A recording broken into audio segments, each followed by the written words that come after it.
interesting. That's fine. That's good enough. All right. Oh, my goodness. Why are you exclusively on Wi-Fi? Hello, live people. We'll be starting in a moment. Whatever. My other internet connection has been weird for like a week. I'm not especially in the mood to figure it out. Especially with everything going on with Roboticon, my brain has been a little fried. All right, get this switched over to being Avram. All right. Where are palm trees? There are palm trees. Doing a captcha here live on the air. All right, I'm not allowed to log into that. I don't care. All right. I imagine you saw everything else. Yep. Excellent. Let me copy a couple of quick things here and hope that the script doesn't crash on me today.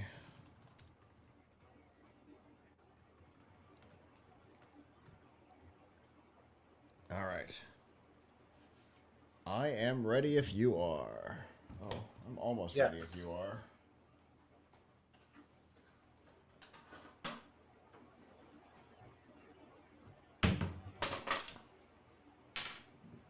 Need to get my drink. All right. There we go. So I'm going to hit record over here.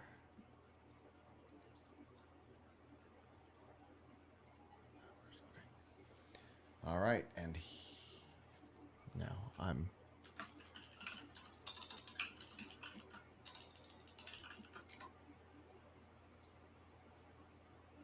All right, now I'm ready. All right, here we go. Okay. This week, Nintendo snaps our hopes for a foolproof Joy-Con. Tinder lets you buy your match a Lyft, and Twitch suffers a major data breach. It's Monday, October 11th, 2021, and this is episode 605 of F5 Live Refreshing Technology, a proud part of the Tech Podcast Network. If it's tech, it's here.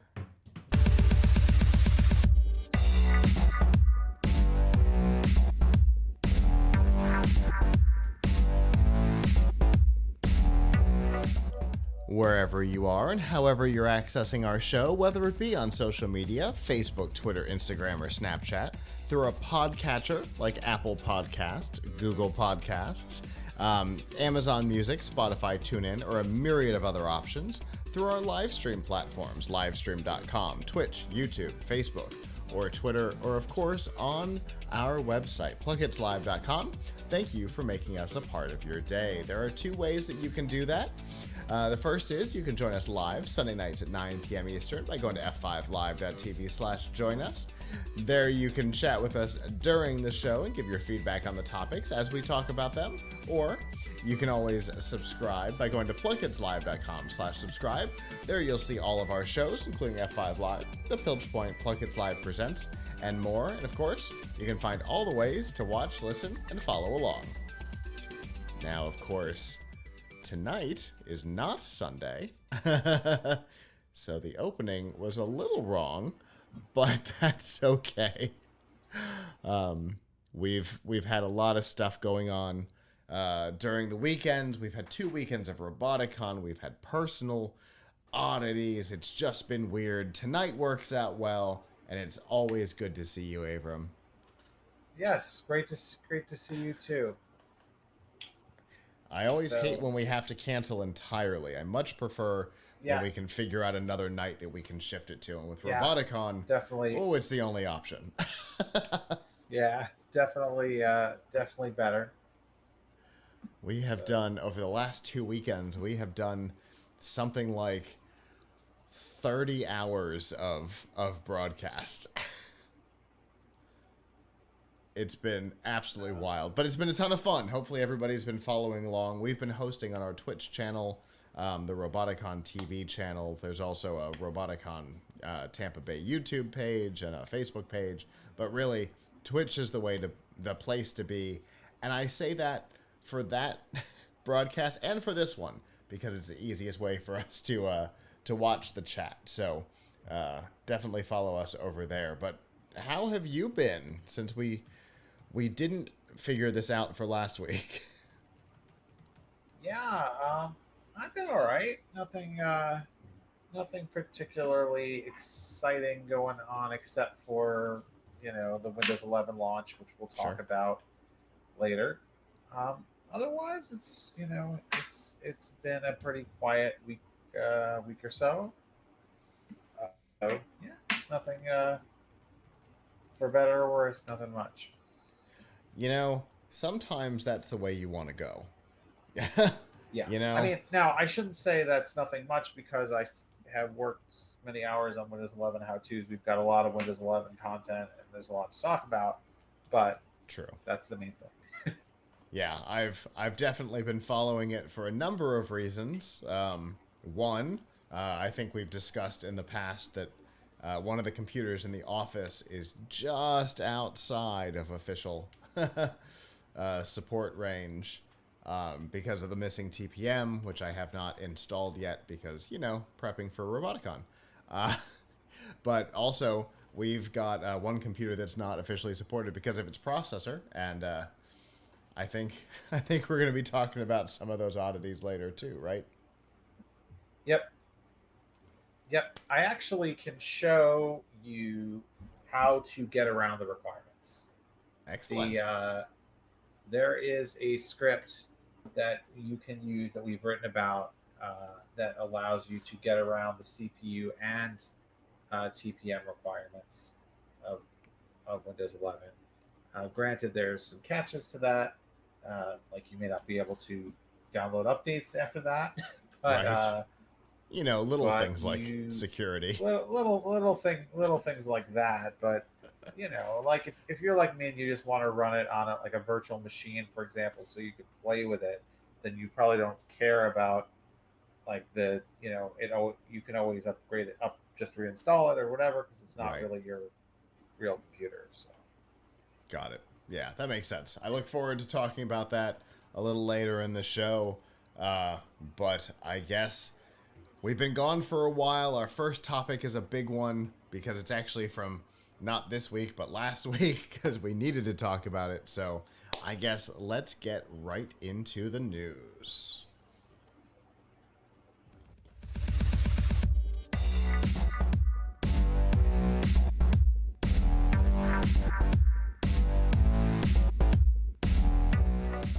This week's Nifty Gifties and F5 Live is proudly powered by the Microsoft Store. Whether you're looking for a new laptop, a tablet, Xbox games, or a whole lot more, you can get them at the Microsoft Store. And remember that current students, faculty, parents, and active military can save up to 10% on almost everything. And to browse the products and learn more about the discounts, you can go to f5live.tv/Microsoft.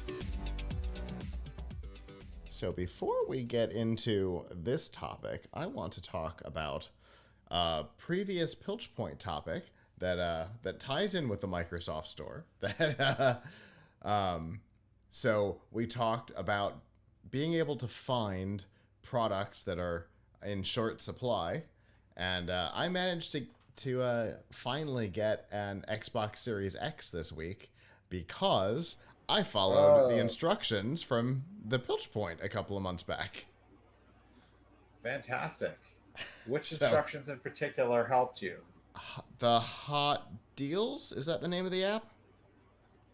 Hot Stock. I think Hot Stock, yes. Hot Stock. That's it. Yeah. So I got a push notification that they were in the Microsoft Store. Whoop!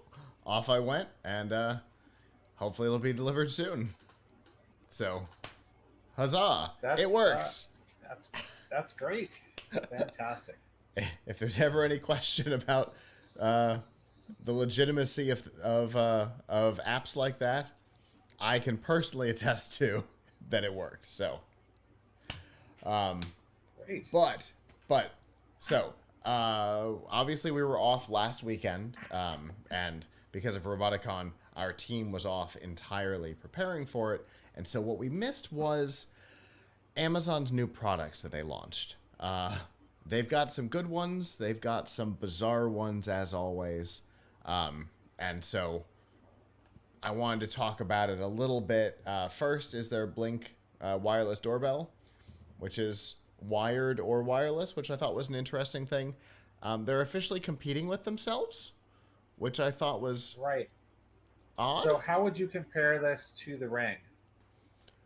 So I looked at some direct comparisons. This one offers in one product the ability for it to be wired or wireless, but what it doesn't come with is the alert hub or sync module. That's what they called it, which costs a little more, but that brings it up.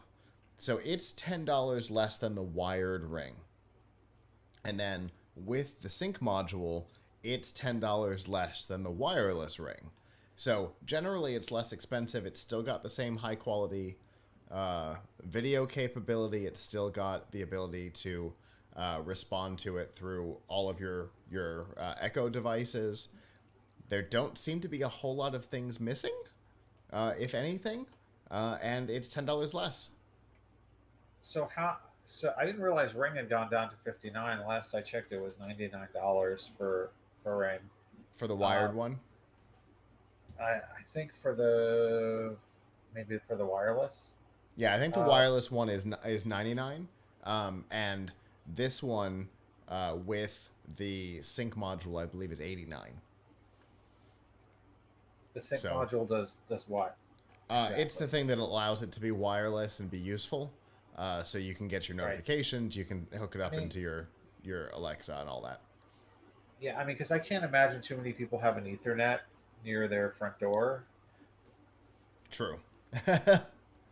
True. I mean, that seems like an uncommon situation to have Ethernet wired to near your front door. Yeah, it's all very strange on that, but you know, the fact that it's even at in the full wireless mode, you know, the $89 versus the 99, the only difference is that this doesn't dial into the Ring service.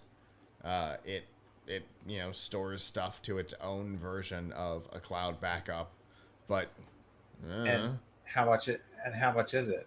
The cloud backup service, right? Because a fair question. I don't remember all the details.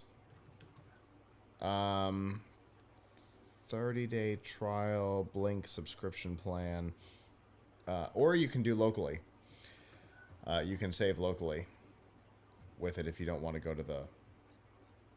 Oh, that's interesting because my mother has a Ring, and basically it's not that useful to her because it doesn't. She'd have to pay, I think, something like $5 or $10 a month to have it record. So she doesn't bother. So she can see who's at the door right now, but she can't see if somebody came by and dropped her package a minute ago or whatever. So understood. Yeah. Well, the thing is, it's actually possible that the sync module is only for doing things locally. Now that I'm on their website and looking more at more details about this, the wired version might just be for wiring into like an existing bell for the doorbell, and for maybe power, but it looks like it's talking about. You have to. It might be. It might have Wi-Fi. The existing. Yeah. It actually runs on 2 AA batteries for I think up to 6 months. Oh wow, that's pretty impressive. Yeah, when we installed my mother's, we had to like unscrew her doorbell, which is probably like easily 50 or 60 years old, and attach this. Although we didn't mind because we didn't want to we liked the sound of the original. In fact, at my house, that would be one of our biggest complaints, right? Is we want to keep our existing door chime Mm-hmm. because our house came with like ones that actually like chime. They're like metal things or whatever that Nice. bang each other or whatever. So I'm like, hey, I don't want to get rid of that for some cheap electronic noise. But the yeah. Anyway, I mean, it's good. I mean, I guess it's good. I still have my feelings about having like that kind of data sent to the cloud. I mean, I guess it's better having it pointing outside your house than within. Sure. Um, so yeah, I mean that's a decent deal. I know a lot of people. I know a lot of people want that. So Ring, the most famously rejected device item on Shark Tank, right? They I don't even watch Shark Tank that much, and I happened to watch the time when Ring came on, and they said, "What kind of burglar is going to knock on your front door?" And so they didn't want to fund Ring. Oops. They didn't want to. The sharks didn't want to fund Ring. They thought it was a bad idea. Um, and now you see that not only is Ring a huge leader in an industry it created, but now it's being copied also by its own parent company. So Right. it created a market that Sure. I don't think people knew they wanted. I think you're right. And, speaking of Ring, one of the other things that was announced was the Ring Alarm Pro system, which is similar to the previous Ring alarm system. Um, it's got 4 window and door sensors, a Z Wave base that also acts as a Wi Fi 6 router. Um, it's got a keypad and a motion sensor. So that's an interesting set of things. At $299, it's a decent price and can be used with the Ring um, monitoring plan, which is an interesting addition to it that is different from other Z-Wave stuff. If you were to get another Z-Wave powered thing, I like the fact that it's got a Wi-Fi 6 router built into it. I think that's a pretty clever idea. Um, it also comes with a Z-Wave extender in case you've got something in a place where the relays choke. A garage door or something. You get a relay in between. It seems like a pretty good little set, especially for $299. Yeah, And that takes care of the issue of cameras pointing into the house, because in this kit there are no cameras. It's all done through more traditional security stuff, window door sensors and motion detector. So, and I like the keypad for arming and disarming. Makes it feel a little bit more like a traditional security system. yep. Um, did you see the smart thermostat that looks like nothing? It looks a little like Nest to me. Except that, like, it's a white body with white numbers that are just basic Yeah, 7 segment displays. yeah. I mean, it doesn't look as nice as Nest, but it obviously looks like they're trying to, you know, come to this is Amazon's answer to Nest. Yeah, Uh, it's I mean, ultimate. it's no Glass by Johnson Controls. I mean, ultimately, I don't know the market share of these. I would love to know, but it seems Mm-hmm. like these days, people, if you want smart home, there's two ecosystems. There's Amazon and there's Google, Mm-hmm. and then you can get things that are outside of those ecosystems. That are on more open standards like Zigbee and Z-Wave. Right. But a lot of people are buying things. Oh, is it compatible with my assistant? I'm going to run everything from the assistant. Right. And Now the I yeah, mentioned the Glass in particular because I have one, as do my parents, because I loved the aesthetic of it less than the other stuff. But yeah, it works with both Google and A. I don't want to trigger it in anybody's house. right. Well, uh, Yeah, it's easy to accidentally trigger Google too, but you have to say something before the word Google. Not not quite as easy as my accidental triggering of uh, Apple's nosy little friend occasionally during the show. Right. Uh, But it's an interesting look, and it's definitely inexpensive at $59.99 without the if you don't need the C wire adapter, and $84.98 if you do. Way less right. than the what $249 that the glass premiered at for sure.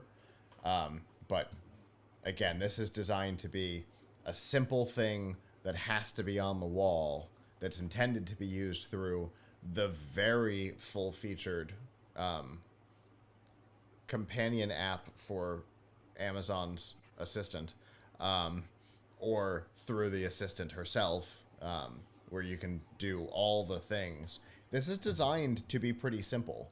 Um, Very little to it on the wall.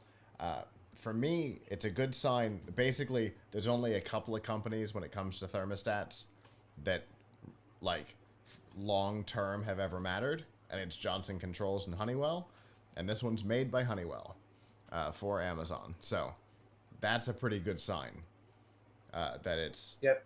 it's a good thermostat. It's not just a kitschy tech device. It's a good thermostat. So Yep. that's important, right? We get into these things. Kim Kelly, the CEO of Hampton Products, talks all the time about how, they're a lock company, they're a security company that added tech to their products as opposed to being a tech company that's trying to do security. They make things like Yep. Benji Lock for those listeners who may not know.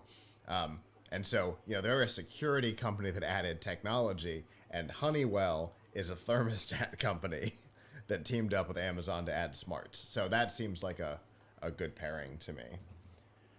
Um, then we've got some of the I don't know products. You've got the Halo View, which doesn't seem like a bad product. It just seems like they're way too late to matter here. I don't know. Am I wrong there? What's your name? Avram? They're Amazon. You're Avram. Yeah. Yeah. I don't see the point of having a another fitness tracker. I mean, I guess there may be people who want something.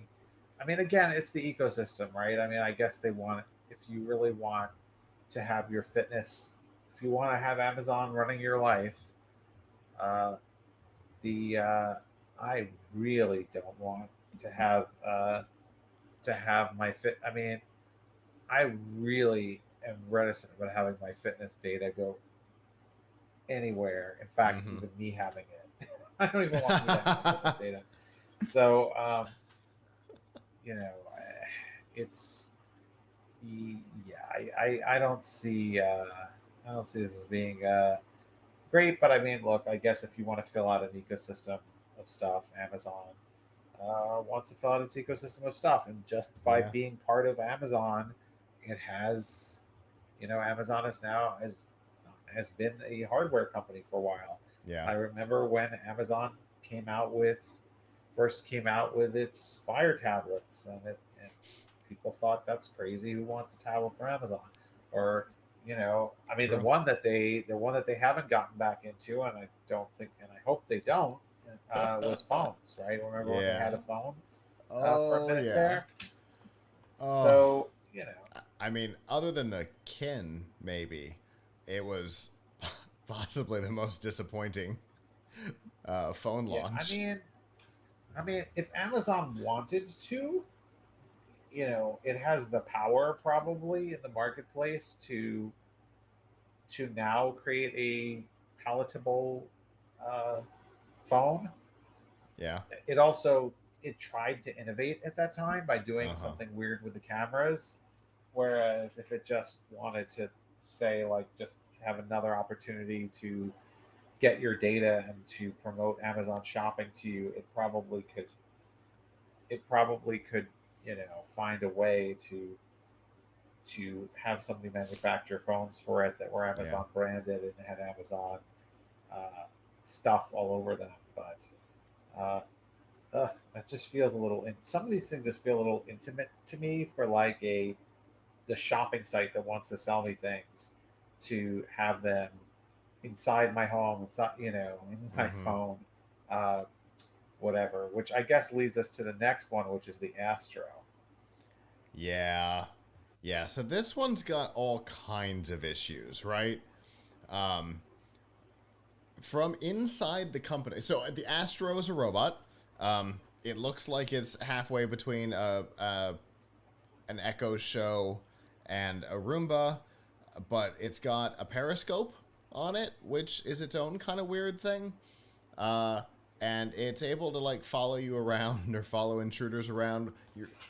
We all remember those little robots that like the little Sentinel robots from when you were a kid that don't actually work, but every kids got real excited about them. This is that, but Amazon big, I mean, the and it's thing weird. is, telepresence robots, right, Mm-hmm. have been now. There's an interesting question as to whether telepresence robot is a great thing or not, but Sure.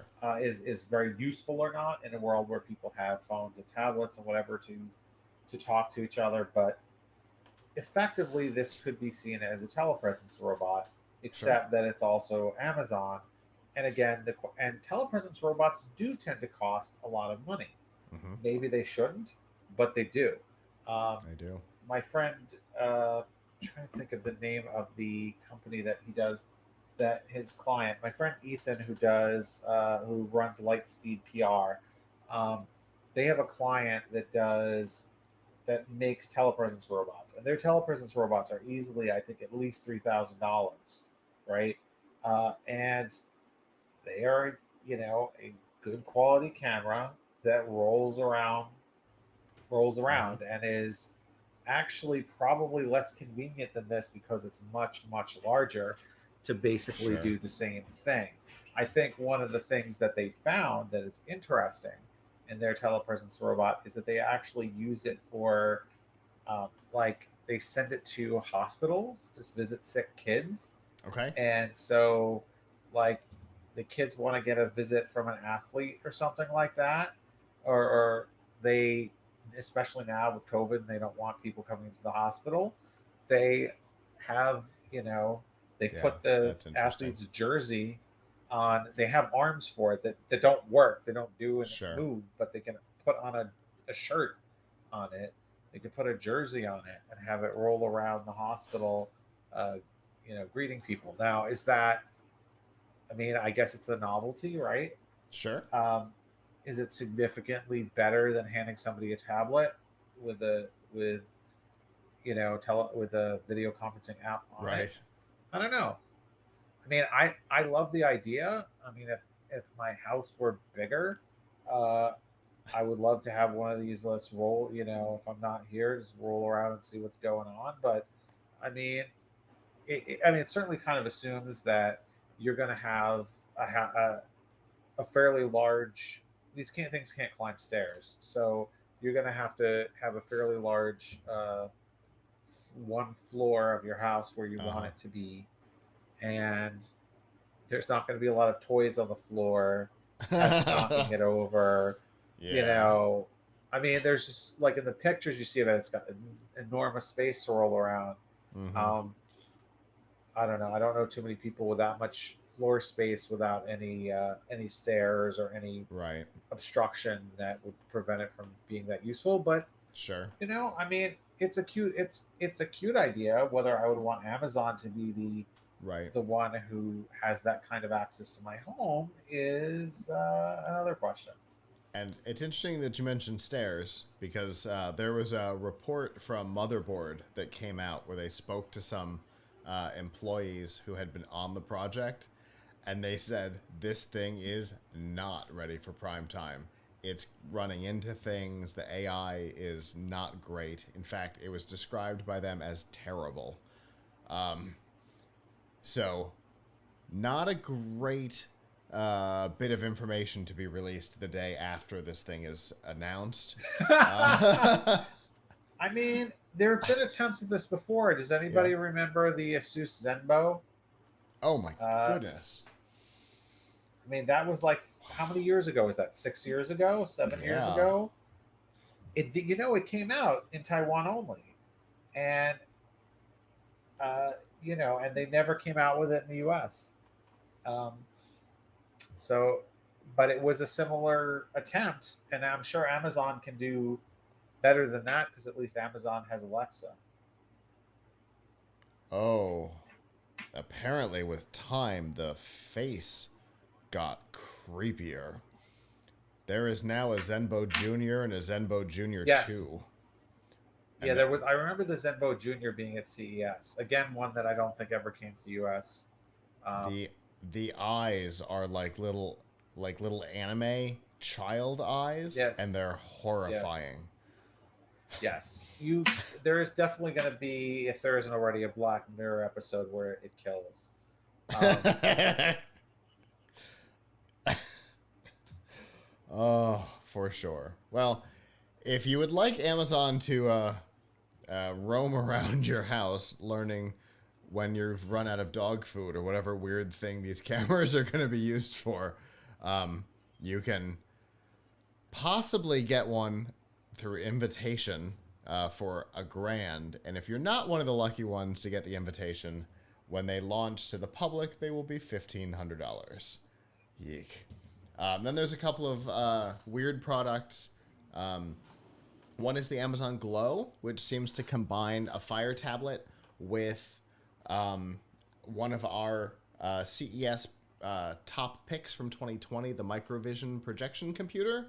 It's got a little bit of both, which I think is an interesting combination. The screen can be used to communicate with family members that are distant, and you can play games with them and things. It's a really interesting concept. It's specifically designed for kids, but it's $250. So I don't know how kid friendly a little portable thing like this is. That's $250, as we've talked about in the past. You know, kids and portable things can be a challenge. Uh, but I don't know. What do you think about that one? uh, I don't know. I mean, I just think it's there's. I mean, how much Amazon can people have in their lives? Right. Yeah. But it is an interesting product.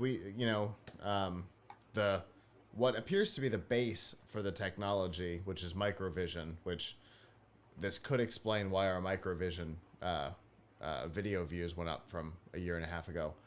Um, because they might actually be involved in this because I know their patents were being licensed.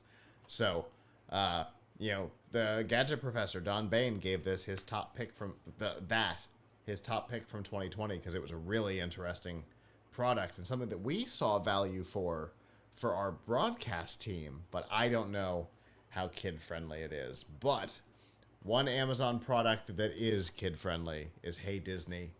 Um, it is an interesting combination of things. It is a skill for their assistant that allows you to trigger through the command Hey Disney.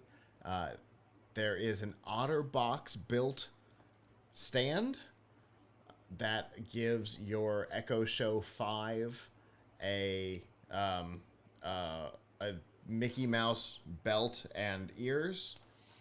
And this will be included in all Walt Disney Resort hotel rooms here in Orlando. So it's an interesting partnership. I don't know what it's going to be capable of, what it's going to be able to trigger.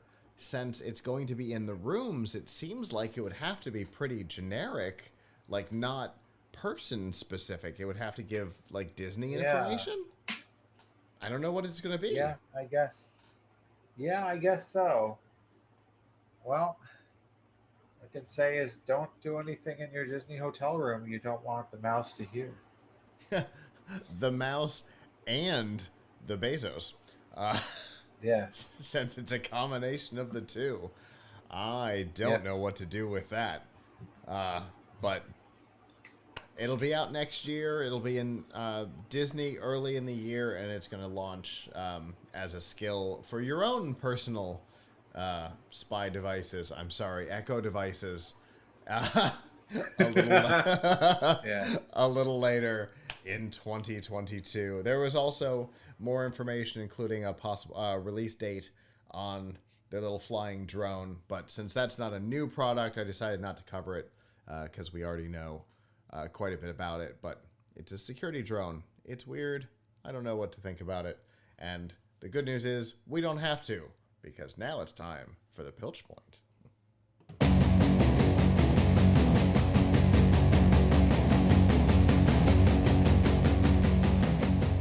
This week's Pilch Point with Abram Pilch is proudly powered by PureVPN. The best way to protect your privacy online is with PureVPN. You can hide your online activities, say goodbye to regional restrictions, and improve your streaming quality. Plus, it's available for almost all your devices, and you can get a special price right now by going to pilchpoint.live/PureVPN.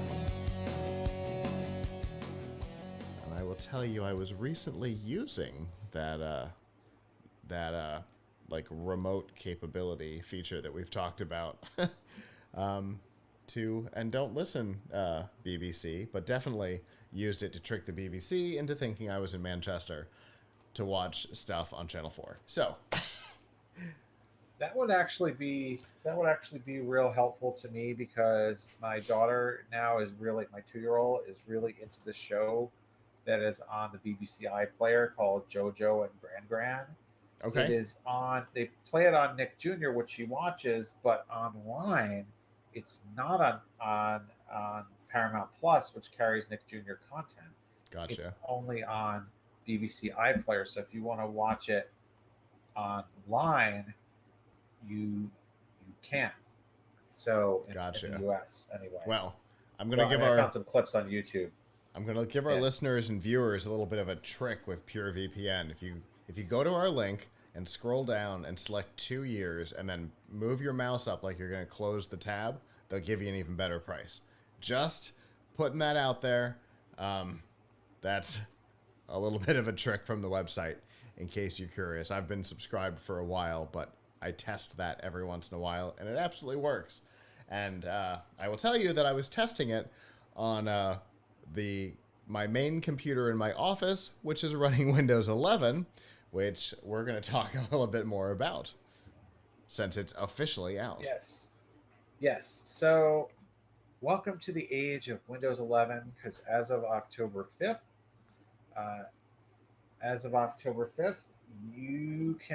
Windows 11 is an official operating system. Now, if you've been following along, either with our show or just with the news in general, you know that people have been able to use Windows 11 as a beta product. If you were in the Windows Insider program, anyone could get it since June. But it is now, if you've been holding out, it is now officially official. It is final. However, that does not mean that everybody who has an eligible PC, and eligible, we'll get into that in 1 second, can automatically update right now, or will be offered an update right now, because Microsoft is rolling it out over a period of months and has said that some folks won't get the offer to upgrade until 2022. Now, there's a way around that where you can get it today, and I'll talk about that in a second. First of all, let's talk about what you need to run Windows 11, and then let's talk about whether you should run Windows 11. So first of all, what you need to run Windows 11. You need at least an 8th gen Intel processor.